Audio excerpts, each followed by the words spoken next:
Jamie Carragher has just exposed himself again. Football fans, especially Arsenal, are not going to forget this one in a hurry. Hit the like button, get yourself subscribing, get those hype buttons hit as well. Let's take a look at this.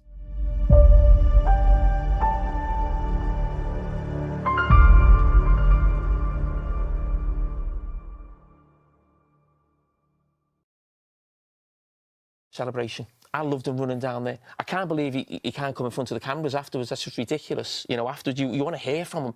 As I said, for me, his biggest result, that will build a connection with the supporters. I said a lot last season with Enzo Maresca. I'm a huge fan of his. I think he's a really good coach.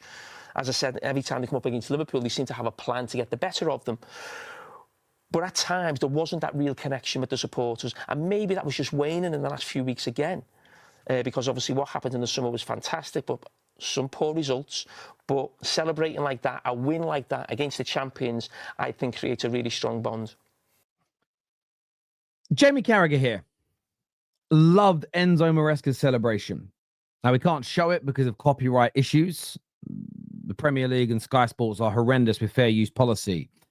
But he ran down the touchline, received the second yellow, and was sent off for that epic last-minute winner that Esteval scored. I personally have no problem with what Enzo Maresca did. I agree wholeheartedly with Jamie Carragher that it builds a connection with the fans. I'm someone who has pushed back against the celebration police for many, many, many years. Standard FC pushed this because most of them are idiots. Rival football fans push this to shit on rivals, which is actually normal. But mainstream media pundits like Jamie Carragher have disgraceful track records of when they're meant to be unbiased, when they're meant to be impartial, when they're meant to be telling things as they are and educating the footballing masses on the right and the wrong things in the game. For him to come out and say this, he just exposes himself as a huge, a gargantuan, unprofessional hypocrite, point blank. Unprofessional hypocrite on every single level. So let me just start again. Nothing wrong with what Maresca did. Chelsea's fans, the manager, players, celebrate that last-minute win. Go out and have a drink, some nice food, little shisha, whatever you do for fun, as long as it isn't against the law, go and do it. As football fans, we should celebrate every goal. We should be celebrating wins, especially goals that put you in the lead, equalize and win you matches. Maybe not one goal at the end of a 5-0 defeat. But by and large, those goals, those wins, we should be celebrating it. And as football fans, something that is killing the game, the point of this series that we've released here on the Football Terrace is this idea that you shouldn't celebrate goals unless they lead to trophies being won. You shouldn't celebrate wins when you don't know whether you're going to win a trophy at the end of that FA Cup run, Champions League campaign, Premier League campaign. This is absolute nonsense, and it should be rejected by every single football fan wholeheartedly, unequivocally, point blank. So Chelsea did everything right. But the reason why this content is out today, the reason why we're focusing on this is what is killing the game here is the duplicity and the hypocrisy coming from Jamie Carragher. Now, look, he's a Liverpool fan. And last year, Liverpool were in a title race. But his job as a pundit is to be impartial. His job as a pundit is not to behave like a fan. He's meant to be professional. I want to play you a clip. Now, I'm not actually sure whether this was last season or the year before, if I'm being absolutely honest, because there's so much of this hatred being spread and lies being spread when it comes to Arsenal in the footballing world. Let's go back and remind ourselves of what happened when Arsenal beat Liverpool and Martin Odegaard was celebrating. It's a good night. It's a good day for them. Just get down the tunnel. You've won a game, 3 points. You've been brilliant. They're back in the title race. Get down the tunnel. I'm serious, honestly. He says, I'm serious, honestly. You've just won a game. Get back down the tunnel. You're back in the title race, but just get down the tunnel. Stop this. This led to the Standard FC Muppets. This led to the Arteta outers. This led to mainstream media think pieces. This led to rival fans almost deluding themselves into believing this nonsense of, do you know what? Yeah, you shouldn't be celebrating wins if it isn't for a trophy. Jamie Carragher is a winner. Jamie Carragher won Champions Leagues, domestic trophies, pro player, played for one of the biggest teams in the world, works for the biggest broadcasters in Europe. He must know what success looks like. So if Jamie Carragher is saying this, we should all follow suit.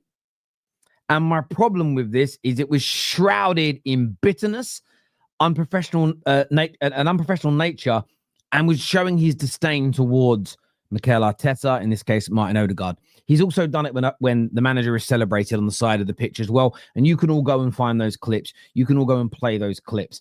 Over the top celebrations should be more cool, calm. In fact, he once said that Arteta celebrating a big win or a last minute winner, that allowing both him and Gary Neville both said that allowing yourself to celebrate that way actually makes it harder to win trophies because you haven't got your emotions in check. Yet when it comes to Chelsea, and I agree with his point on Chelsea, it actually creates a really good bond with the fans. The fans love and enjoy it. It gets them more behind the team. When there's more support, there's normally better results. Yet when it comes to Arsenal, he sits there in front of millions of people watching, tens of millions that see these clips on social media, lying and indoctrinating the young footballing fans into thinking that celebrating wins is bad. And it's this behavior that's killing the game and very much killing the conversation around football. And I just thought that it was absolutely horrendous of Jamie Carragher to have these two different views. And look, he'll pull out on some nuance. He'll sit there and say, yeah, Terry, there's a difference. One of them is in a title race where you've got to keep your emotions under check. The other one is a team that have been struggling of late. They get a last minute winner and they should celebrate it. But it's not that's how they'll get out of it. That'll be the nuance they try to throw in. But what he actually said is that we want more of this. In fact, I think he actually goes on to say that now. Keep on celebrating like that. Yes, please. That's what we want. Forget the cards. They're the moments we want to see. They're the moments we want to see, is what he said. Didn't specify when we want to see them. When it comes to Arsenal, he doesn't. I'm sure if it was Manchester United, he wouldn't want it. A big part of it as well is that Arsenal was celebrating against his team. And for me, I know he loves Liverpool, and I can respect that and I understand it. But this is where the professional pundits on television have got to stop behaving like fan channels. I know they copy everything we do. And because of their own millions of pounds, because of the billionaire companies they work for and the billionaire backers they have, they're taking the fan media that we invented from scratch, that we had no budget for, that we've built up, and they're creating their own empire. And fair play to them. You know, they're capitalists. Him and Gary Neville, they're capitalists. We're a capitalist society. They're allowed to do it, right? I totally and utterly understand it on every single level. That's fine.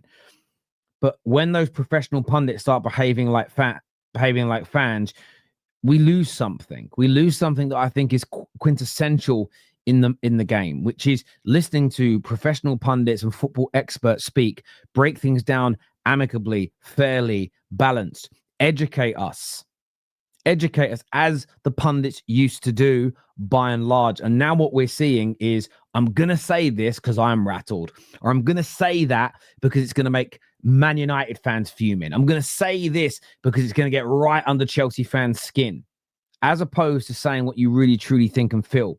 And you know what's interesting?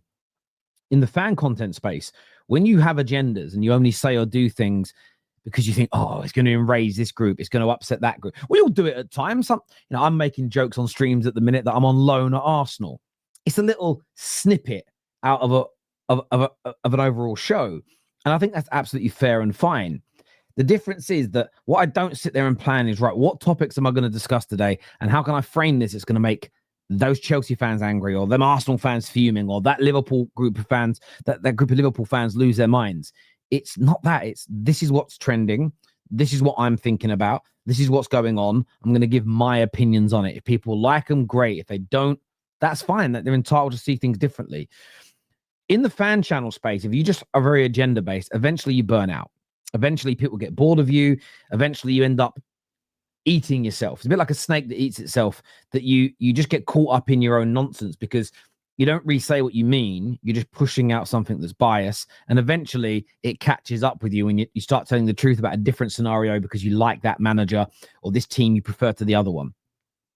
The mainstream media get away with that behavior because of the fact they have the TV rights. They are who they are. They're so powerful. They're so influential in the footballing space. They can kind of get away with being duplicitous in the same way content creators can't. And that's maybe for me the biggest and most frustrating part about all of this. And a lot of that is the billions they have to spend on the actual rights. So they're always going to be on our televisions.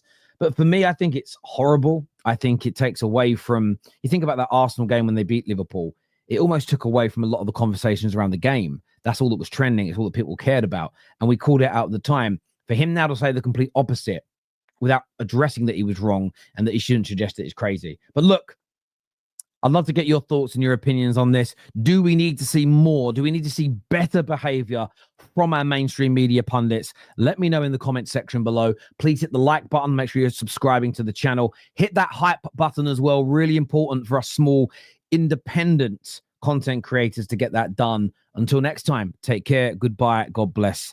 And we'll see you all again soon. Peace.